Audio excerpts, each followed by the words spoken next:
Now would you listen to the reading of Ecclesiastes?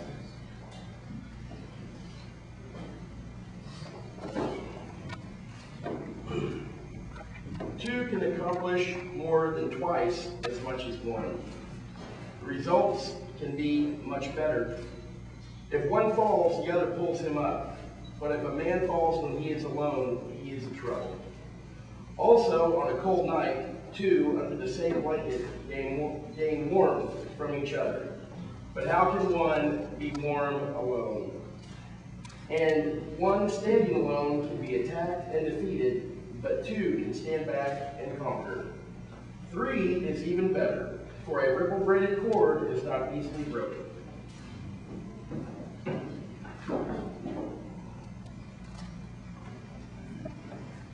Many of you have read their website, their wedding websites, to get a glimpse, a little bit of their story. I'm going to do my best to summarize. So if you don't know the story, how about this? If you know the story and I blow it, just be patient. But this is a bit of how their story goes. It began in 1993 in Miami, Ohio. They were living close to one another, I believe, across the dorm, the quad. All right, and they knew one another. They were aware of one another, but it's one of those deals where you're kind of aware of someone from a distance. You kind of liked them, but didn't have the nerve to ask them out. So anyway, this was the freshman year, and about the last week of the freshman year. Now get this.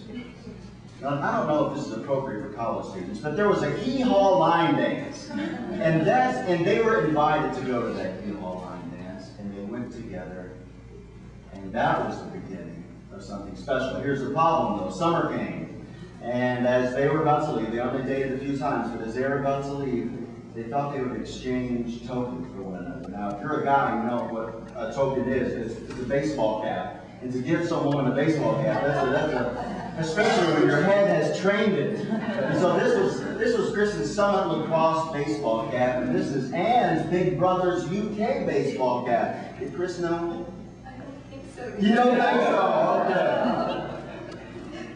They gave the caps to one another, and they went off their separate ways. But as you would imagine, young people with new experiences coming back together, ultimately all through college, their hearts were just never, they were always given to someone else, but there was always a piece of their heart that the other had, which is a marvelous thing.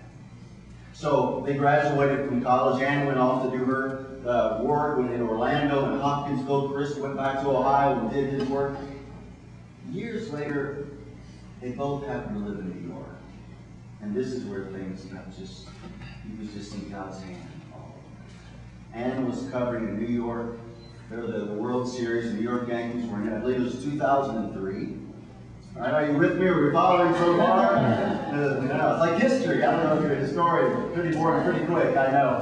But in the World Series, and Chris was watching with his buddies. And he saw that reporter and he thought, oh, I know that one. So he checked out the Miami of Ohio website for alumni, and he was able to hunt her down. But here's the catch. When all this is happening, right around that time, Anne had a prayer. And the prayer was, God, if Chris is still single, make him my husband.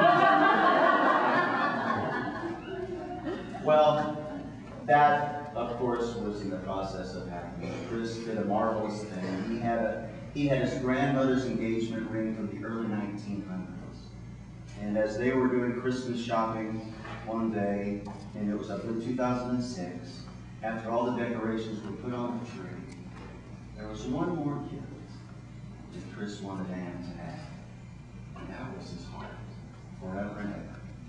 So with that, he on his knee asked Anne to be his bride. And so we are here at this place, knowing that through twists and turns, we are here, and it's marvelous. And this is how Jeremiah put it, because this is what's happening now. For I know the plans I have for you, declares the Lord, plans to prosper you and not to harm you, plans to give you a hope and a future. And this is the future that they're now both experiencing. And we know his plans are good. They're marvelous plans. And they're plans born of love.